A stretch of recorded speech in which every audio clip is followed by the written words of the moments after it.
Carlos Alcaraz is flying right now. He's got the blonde hair and he looks like he can't lose playing some ridiculous tennis. We've got Jannik Sinner in Beijing. He's looking good, making his way through the tournament, with Lorenzo Musetti causing up a stir with the Chinese fans.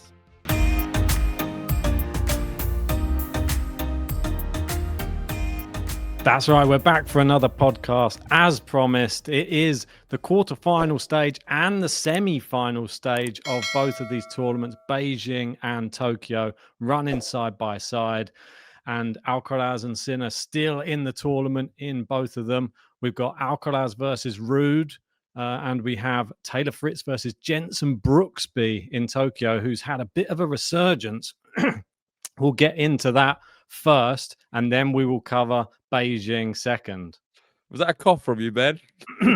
Yeah, well, I think we should save the coughs for the Beijing chat. That one is coming up in about 10 minutes' time. Right, okay, so let's get on to Carlos Alcaraz first, though, because he's been playing some absolutely ridiculous tennis, and this is something JG did not predict. He said, oh, Carlos Alcaraz, after the US Open, it's the back end of the year, he falls off.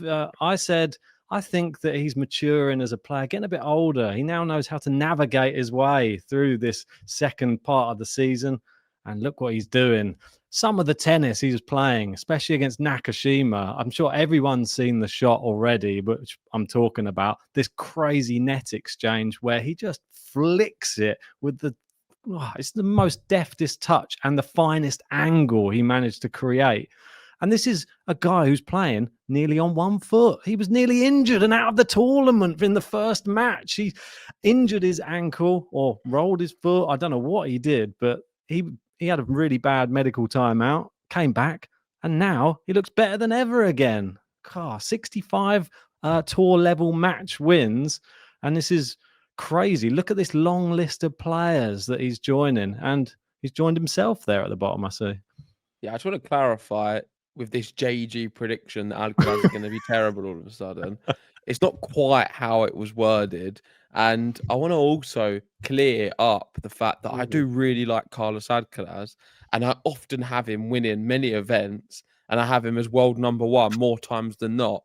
I think the problem is when you've got to choose between two excellent players and the two best players in the world, you've got to look at fine margins. And really, I must admit, I am clutching at straws at times to try and justify that Sinner will do better in this event. But I think I'm doing my best in what my opinion feels like is going to happen in that moment. But I'm not taking anything away from Carlos Alcaraz. And I thought that potentially him becoming world number one, playing some exhibitions, towards the back end of the year, could lose his focus like we saw last year. And with that in mind, if he does what he did last year, then Jannik Sinner has a chance to be world number one. I did say on the last episode, it's highly unlikely because the gap's so big and it will be a big challenge. And based off what I've seen in Tokyo, I think it's kind of already done. Not in terms of the points, but just purely from looking at Carlos Alcaraz right now. Because the way he is playing, you'd have to say it's probably the best he's played, if not ever. I was going to say this year, but I don't think he could have done any better against Nakashima. There was the forehand quality of like 9.7, backhand quality 9.5, or something scary like that. Oh, I did remember it. That's good. And but this is just a statistic. What tells you what happened. All you had to do was use your eyes. Like you said, that ridiculous shot where he defied physics, I feel, because his whole body was moving in one direction to be able to get to a ball which would look clearly past him and then not just get it back. I mean, I think what would have been really impressive is for him to get that ball back. And everyone was on the edge of their seat thinking, no way is he going to get that. But to get it back and then find a winner from that position, I don't think many players can do that. And I want to pose a question to the audience and yourself. Do you think this is like Djokovic, Nadal, Federer? Were they able to do that in their prime? It's a very good question. The agility is something, and I know that we try to avoid comparing generations because the game moves on, players improve, and even fitness improves, and agility improves. I think what Carlos Alcaraz is doing right now is not even the best it's ever going to be, which is the most mental thing about it all. But I still think we have seen like the likes of Nadal probably and Djokovic more with those crazy like Yeah, I sprints would and agree with flicks. that over Federer Yeah, because especially Djokovic with his sort of mobility and flexibility, yeah, but with Rafa, it's the clay yeah. element. I've I don't think maybe I should rephrase the question because on a clay court there is the ability, everything slows down a bit and you can slide into the corners and maybe make some of these which you're not expecting to get. But on a hard court, I Yeah, don't think anyone's done it. I don't think any of the big three. I think the way he's playing right now is tennis we've never really seen. And maybe that is, like you say, just to do with the advancement of tennis moving on as a sport, technology, people know more about their bodies, and just generally athletes being able to produce higher level performances across not just tennis, but all sports. definitely. I think you see it literally in every sport right now. Yeah. The level coming through from the next generation is just crazy good, and it just seems to surpass the sport changes in a way. And I thought that this performance that was just a good Nakashima playing. It wasn't just He a played well. yeah, Nakashima played well. But sport is moving fast, just like the high yeah. jumper. What's his name? The guy who keeps breaking his own Pole record. vaulter. Yeah, that Oh, pole Swedish vaulter, guy. yeah. Yeah, I think that. Well, from what I've read with that guy doing the pole vault, he's definitely got an amount which he can get to, but he's doing it in Oh, one yeah, because in centimeter. training he does it because every time he breaks the world record, He gets he a gets a good payout and yeah, another exactly. record. Yeah, so every event he goes to, that everyone's waiting for the next world record, which is brilliant for him because he's probably got another 10 in the bag, I reckon, waiting to come. But you But can't do that in tennis because you've got to no, play your very best, I feel, at all times, especially with how competitive the tour is. And Nakashima was no slouch. I thought he played a really good level. But on a performance like this, there's nobody who can really hang with Carlos Alcaraz aside no, from Jannik Sinner. And I think yeah, Jannik Sinner playing his best, seeing Carlos like this, we have a fantastic match. But that's no different to what we've been saying all year. This version of Carlos Alcaraz demolishes everyone. And as much as Taylor Fritz beat him the other day, I don't think Taylor mhm. Fritz stands a chance if Alcaraz performs like this. Wow. And you see the stats speak for themselves. His win-loss record by season, it's getting better and better, it seems. And you can see there, I think this one probably needs to be updated now as well. What is it? Yeah. 65 wins, 6 losses. And he had 65 wins in 2023, 12 losses. So he's halved the number of defeats in the season. Last year, it was 54 wins, 13 losses, all of them over 50, which is crazy. In 2022, 57 wins, 13 losses, which considering his age, that was still a ridiculous ratio back then.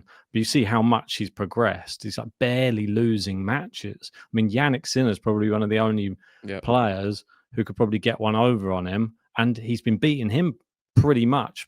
What was it like? What was it? 5 of 6 matches, I Yeah. think.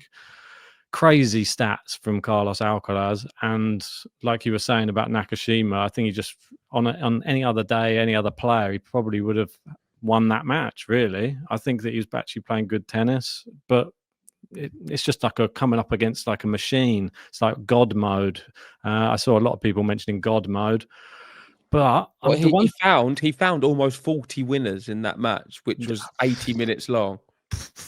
I mean, it's just incredible.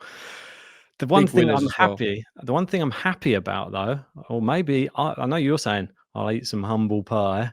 I'll maybe eat some humble pie as well if this tournament doesn't go the way that I said it was going to go. I said we're going to have Fritz Alcaraz in the final, and then I said then we'll find out how good Taylor Fritz really is. So if we do get that final, we have Fritz versus Brooksby though, and Brooksby, wow, I think that what do they say? Class is permanent, don't they? And form is only temporary. Look at this. at the beginning of the year, number 1091 in the world. But we know he's better than that, don't we? And now he's up to number 57 in the world. Jenson Brooksby, quality player, and I'm happy to see him playing his best tennis again. Yeah, but that ranking graphic means nothing, Ben, because he was unable to play last year. He was exactly. banned, right? Yeah, but it's So still it's not a big nice. rise. He's not someone who's come from nowhere. This is Jenson Brooksby, a player we've been speaking about on the podcast for some time. We've seen him play some really good matches against the very best. I remember Novak Djokovic that year when I was really big on Jenson Brooksby. He can be a very annoying player, makes a lot of loud noises when you're playing him. Extremely, I don't want to be offensive to our American audience, but very overly over the top American. And I love America. I just want to put that out there. I really do.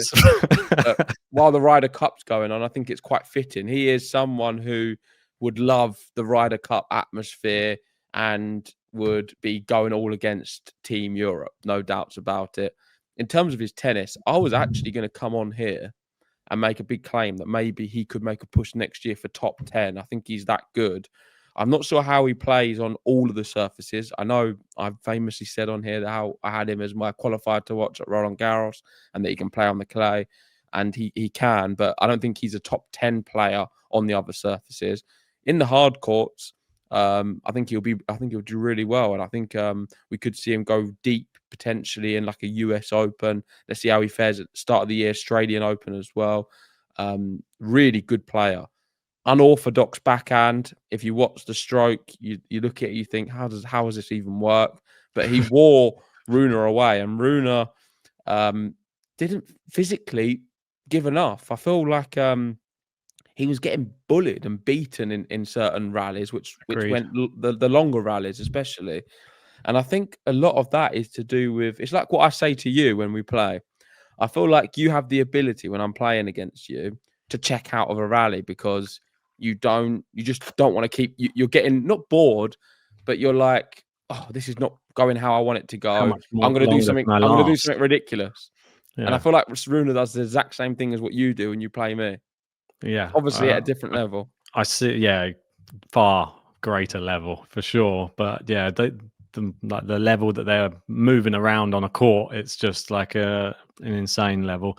I was going to ask you a question. It'd be good for everybody else to tell me their thoughts on this as well.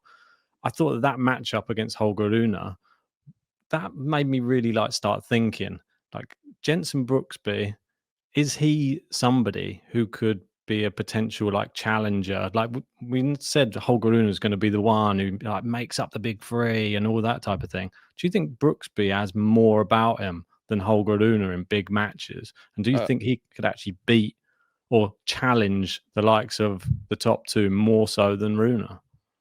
Not really, no, because I think Rune's proven that he can have big match mentality and beat the very best players in big moments. He's having a bit of a tough period, but I'm not going to have recency bias in my opinion, just to say, okay, Rune's no good, Brooksby's a better player than him, because I'm not necessarily saying that. I think for me, Brooksby, a big take could be that he makes a charge for the top 10 next year. I don't look at him as a player who's got to break in the elites. In your Jannik Sinners or Alcaraz, I don't think he'll ever get to that level. Never say never, of course, in tennis, because Sinner wasn't too far away from that level himself not too long ago. Yeah. And look where he is. But Rune, I think he's going to be sort of struggling to get inside the top 10 these upcoming seasons. I've seen him sort of fall away a little bit, and I put him and Brooksby at a similar kind of level. But if you want to put some respect and credit on Holger Rune's name, he has already shown some really big tennis in big moments. And if he can get back to that, then for certainly he is right in the conversation for a top 5 spot. I think the main thing that worries me about Holger Rune is we know that he has all the tools. He has massive hitting, one of the best backhands on the tour as well. And he can do it on the big stage. But then you've got someone like Brooksby who's a bit more of a grinder. I mean, he'll probably win tournaments or get deeper in tournaments just from grit and determination. I think that is sort of an American way of doing things as well. It reminds me a lot, like when you see Americans coming through like college and stuff, they always are doing like wrestling, this type of thing. There's always like this level of mental like toughness that they have to go through, like the college tennis thing as well in America. It really does produce like some amazing tennis players who they can go through thick and thin really on a tennis court and really push themselves. So that's the one thing I need to see from Holger Rune. Push yourself a little bit more when you think that you're going to be sort of like out of a rally, like you said. Just maybe hang in there, like push yourself. If you're feeling a bit fatigued, maybe there is another level you can push your body to like get that next level. Because you see like Sinner and Alcaraz, they have great like agility and ability, but still they push their body to the very, very next level. Look at Djokovic, he's doing it at 38, 39, whatever. He's pushing his body just physical though. I think it's mental. He mentally checks out of some rallies, whereas I think he needs to dig in and fight more for that point.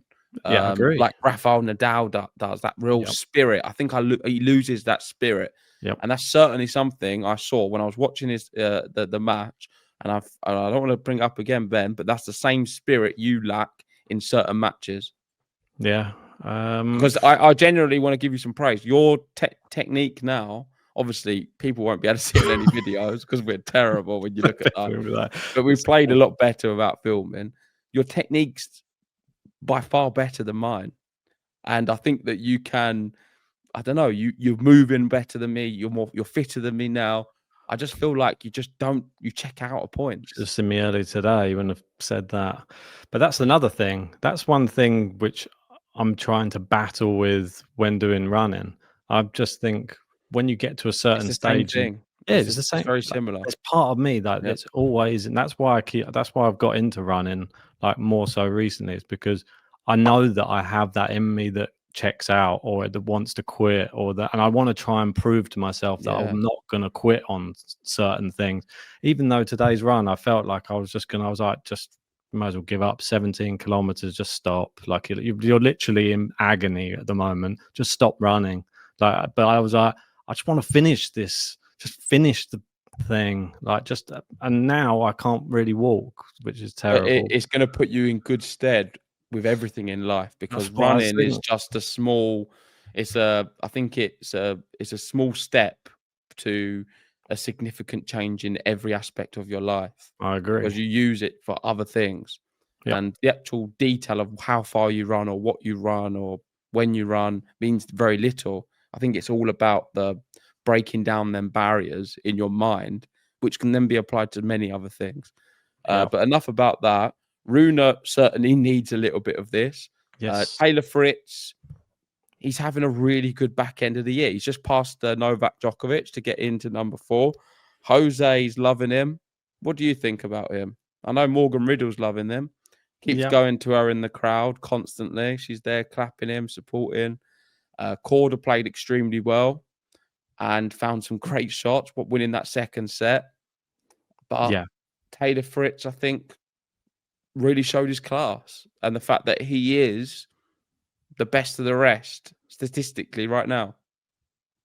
Yeah, definitely. He's doing exactly what I expected in this tournament, and he's beating players I would expect him to beat. If he doesn't beat Brooksby, then I'll be very, very surprised. He has much more, many more tools, I think, especially on the hard court. The serve is so important for him. And I'm expecting Alcaraz versus Taylor Fritz in the final. And I want to see what it's actually going to be like when we get them in a real competitive environment. Is it going to be the same? Is Taylor Fritz going to have belief if he gets to the final that he can now beat Alcaraz because he just beat him recently at the Laver Cup? Or are we going to see the real Carlos Alcaraz turn up, the one with 9.7 and 9.5 on his forehand and backhand? And is he going to blow Fritz completely out the water and crush his spirit and, send him back to the drawing board thinking, how do I beat this guy again? So I'm excited for it, though. Let us know if in the comments if you think that's the final we're going to be getting. Obviously, Casper Ruud is the guy who's been playing brilliantly as well, but we haven't really spoken about him. He beat Vukic 6-3, 6-2, actually knocked out, who was it, in one of the earlier rounds? I thought, it's Berrettini. I thought Berrettini might get the better of him, but Rune just cleaned him up. He's playing fantastically again. First semi-final since the Madrid title. Do you give him a chance against Alcaraz? No, I don't think I give anyone a chance against Carlos Alcaraz. In the way he's playing, I'm very interested and excited to watch all of his matches because it is a real show. We're getting more than just a tennis match with Carlos right now. It's like a whole highlights reel. Agreed. Right. Let's move over to Beijing because I'm just conscious of the time. And should we speak about the story which is grabbing all the headlines, which isn't all of the tennis, which is typical? It is Lorenzo Musetti. And after his last match, he's apologizing to the Chinese fans after some comments he said in his match. I believe it was against Manarino. And is that the correct match in which it happened? But regardless, he uttered something under his breath or out loud. But I've luckily got an Italian translator who is on the podcast who went through it earlier just to see if what he actually said was correct and how harsh was the actual intent in what he said, which has been translated as, they're always coughing, those damn Chinese. They keep coughing. Uck. They cough every 3 minutes. Cough, cough. And then the crowd actually laughed, when he went and did a little impression of the cough as well. So they were sort of understanding why he was complaining. Tell us your thoughts, JG, with your Italian linguistic skills. Well, I thought it was very disrespectful at the start of the episode that you started coughing. And it's really offensive, actually, Ben, for doing so. But yeah, I think it's all about nothing. Of course, when you read the quote like this, it doesn't sound great. And there's a lot of people online claiming that this is racism, and all these other things. For me, if you look at the incident and you hear him, he's speaking in Italian, it's firstly coming from a place of frustration, because if you're winning the match and everything's going brilliantly for you and you're not making mistakes and you just hit a winner rather than an unforced error, you're not going to be upset. You're going to be in a good spot and you're not going to care about anything else. But if you get to a situation where you've just lost a point and you're a bit frustrated with yourself, of course you say things. You'll attack your box. You'll say some things.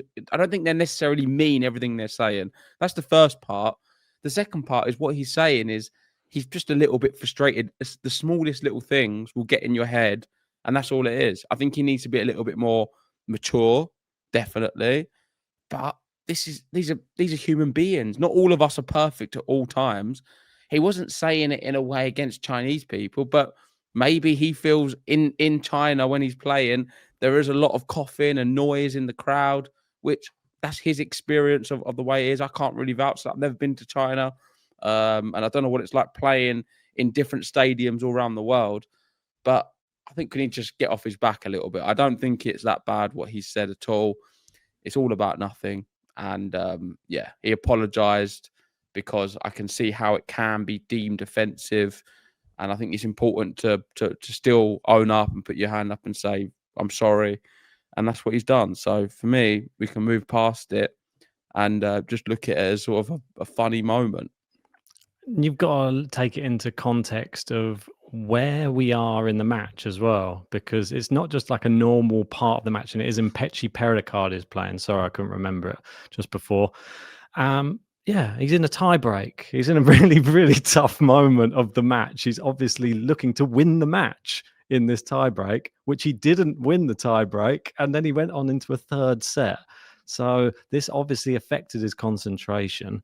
And I agree with you.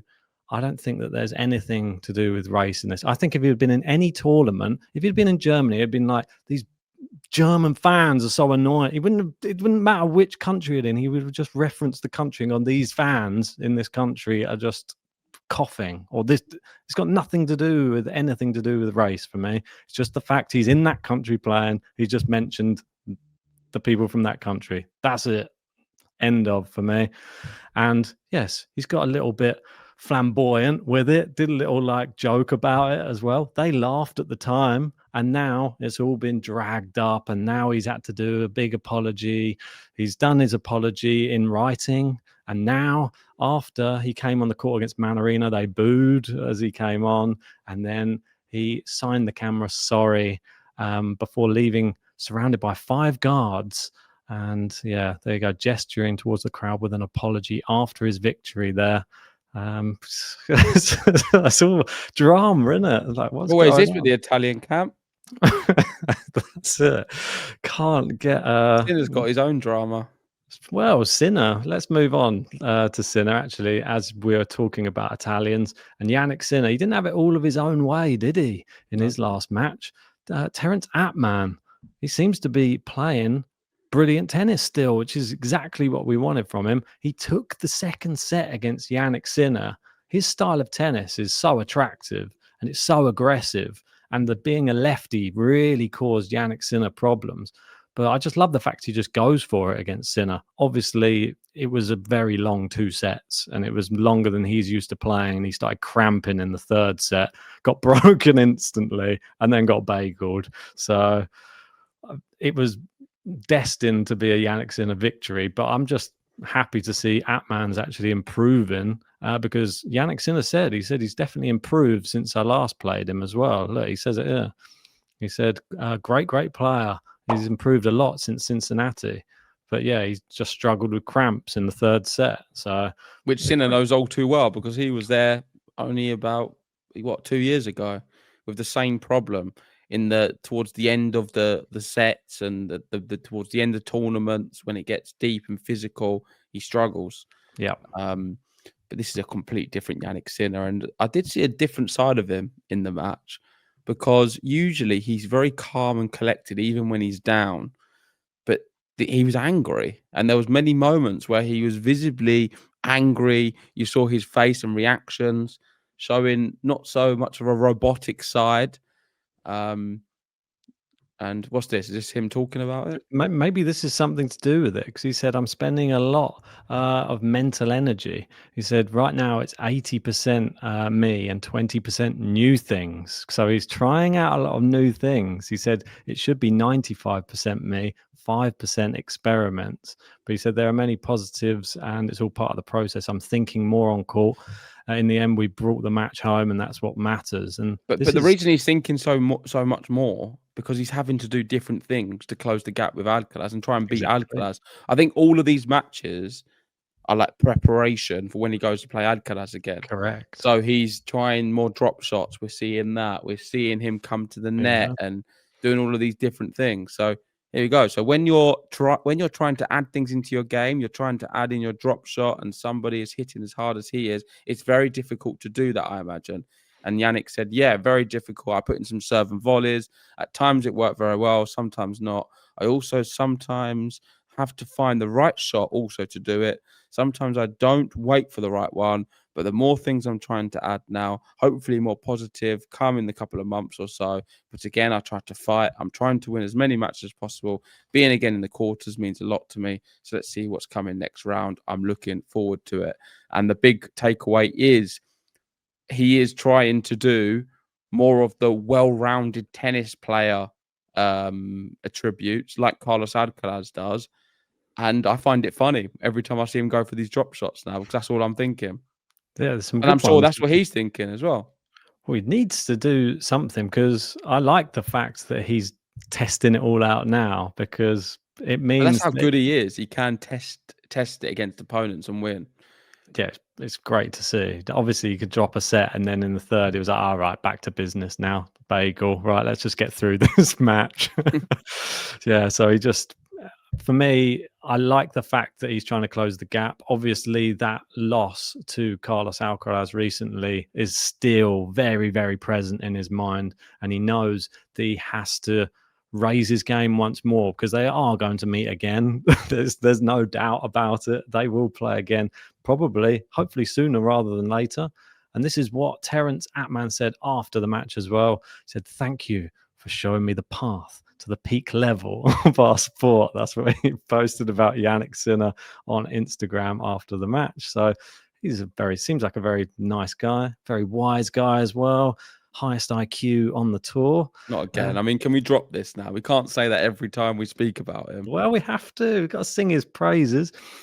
What was he doing? He was signing the camera with some crazy stuff last time, wasn't he? Just making everybody think a little bit more with all these metaphors and stuff that he was putting out into the world. But he's out of the tournament. Jannik Sinner's through. Musetti's through. The Italians are flying the flags once again. And Musetti, he's up against somebody you might know quite well who knocked out an Italian. We go from Italians going through to Italians going out. And I wasn't sure he'd actually win this. But Lerner Tien knocks out Caboli in straight sets. Come on. Love this. And yeah, fourth tour level quarterfinal. Only 19 years old. And yeah, I'm so impressed. This is what I was hoping, and the hard court swing when it came back round after not such a great US Open. I was hoping he'd pick up some points in some of these other tournaments, and it is looking good for Lerner Tien. And he's going to catch Joao Fonseca. It's going to go right down to the wire. One more match. If he wins one more. Fonseca's 42 in the live rankings. Lerner Tien currently up to 48, which is his career high as well. Both of these players outside the top 100 start of the year. That's how we was able to pick them. I was really confident that Joao Fonseca would beat Tien, but I don't know. He's not been playing so much, has he? He skipped. Where is he? He skipped the Asian swing, and he's going straight into the indoor hard court swing. And that's what his plan is. And he's said he's going to be playing as many of the events as possible. Obviously, we're looking at Vienna, all of those ones that are coming up. So expect to see Joao Fonseca back on the court soon. But if Lerner Tien defeats Lorenzo Musetti, because he's going to have all the crowd on his side as well, he will go above Joao Fonseca in the live rankings. I'm not sure how many more places he'll actually go up. I mean, yeah, well, he'll go up to number 39 in the world, I believe. That's insane. So yeah, Lerner Tien having a fantastic tournament so far. Long may it continue. Another person who's having a bit of a resurgence, got to just drop him in quickly. Daniil Medvedev, we've been giving him a lot of stick, so let's give him a little bit of credit as well. He's playing better again. I think it's because the courts are a bit slower. It's helping him out a little bit more. He's having a little bit longer to rally, that type of thing, and beat Fokina straight sets. And now he plays Zverev. Is this a good thing or a bad thing for Daniil Medvedev? Because he leads the head-to-head 13-7. He's won the last 4 against Zverev. Yeah, and Zverev's doing well. The big stat is how well he plays against left-handed players. He's 35-1 since Roland Garros 2023. Of course, it does help when Rafael Nadal's not on the tour, and you can start killing all the other left-handed players. But yeah, that's a really good stat. I think that sort of highlights how good his backhand is. He is, I think it is the best backhand on tour. Zverev's obviously with Novak Djokovic, Medvedev not too far behind as well, and yeah, I don't know who's going to win this one because obviously Daniil Medvedev has been bullying him on the court of late, or even their whole career most times than not. But this is a different period, and right now Zverev is a better player than Medvedev. Yeah, I would say so. But I think the head-to-head, you know what Zverev's like? He seems to have bad head-to-head. I'm picking Medvedev still, despite saying that. I think so as well. Look at what happens against Taylor Fritz. It's the same problem, isn't it? He just seems to lose to Taylor Fritz all the time at the moment, Zverev. And I think that he will lose to Medvedev. Let us know if you agree in the comments. And let's have a look at all the quarterfinals. We'll give you some predictions now. And I'm surprised you've not mentioned this man. He's playing Jannik Sinner next. It's your man, Fabian Marozsan. He's into the quarterfinals. Are you surprised? Are you surprised? No. He's a top player. Marozsan is a serious tennis player, and he can pull out big results. Can he beat Jannik Sinner? Who knows? Definitely. Who knows? I'm never going to go against Fabian Marozsan, as you know, on this podcast. So I'll let you do your prediction first. Yeah, it's definitely for me going to be Jannik Sinner winning this one. Probably straight sets. I'll go with. I'm going to give Marozsan a set. Ooh. 2-1 Sinner. There you go. Alex de Minaur, he seems to be. I know we say Taylor Fritz is the best of the rest, but I think you could probably say similar for Alex de Minaur as well. Seems to beat the rest of the people you put in front of him, other than the real top players. Will he beat Jakub Mensik? Mensik had a bit of a struggle through against Arthur Cazot in this last one, but I think de Minaur probably be good enough for the win here. He'll just be more consistent than Mensik, I think. I'd have been 3. Yep, I love de Minaur too, but in straights. Oh, this is where we're probably going to differ. I'm going to go Lerner Tien to have all the crowd. He's going to get them and harness the booze and send them towards Musetti down the other end. Maybe he'll even start coughing whilst Musetti's serving just to rile him up a bit. And he's going to win in 3 sets. I'm going to go for Lorenzo Musetti. Oh, boo. And then we've already said we're both going for Daniel Medvedev to defeat Zverev. That's it. God, we did it. What about for the other one? We're not going to give predictions? Well, I said Alcaraz versus Fritz is going to be my final. You tell me yours. I'm not going to give predictions. I'm just going to say Carlos Alcaraz is winning it. I think so too. He's a mean machine, and the blonde hair looks good. I think he looks good. He's playing really well. Carlos Alcaraz, I don't think he can lose right now. That's what I like to Especially when he's not in an event with Jannik Sinner. Do you hear that comment section? JG says, Alcaraz can't lose right now. Love to hear it. Thanks for watching. If you haven't already, please hit the like button, subscribe if you're new, and we'll see you for another episode, maybe tomorrow, because we're conscious we've not spoke about the women's tournaments. There's a lot to discuss there, but as you can see, we've run out of time today. So we'll be back for that very soon. See you then.